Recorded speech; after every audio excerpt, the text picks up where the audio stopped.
So in the very beginning, just even before the Soviet Union collapsed, there was fear in Washington that the collapse of the Soviet Union could bring instability, even armed conflict, warfare that could somehow bring in the United States.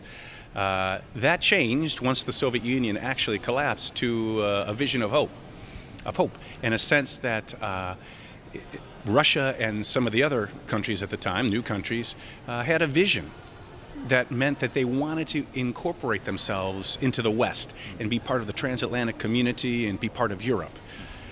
That began to fade in Russia already in 1992-93 when Duma elections had the ultra-nationalist Liberal Democratic Party replace the reformers of Yegor Gaidar. And we still had a slogan in the State Department that periodic setbacks to this vision are inevitable, but we believe Russia will remain on the path of reform. Well, Russia didn't. And with the arrival of President Putin, we know the policies in place, and it's a policy that, well, as President Putin himself said, seeks to turn around what he calls the greatest tragedy in modern political history, the collapse of the Soviet Union. So now we have a Russia that's revanchist. We have states struggling to maintain their independence and their ability to determine their own destinies. And so now the U.S.'s vision is not so much one of hope as a defensive one, playing defense and trying to prevent further harm.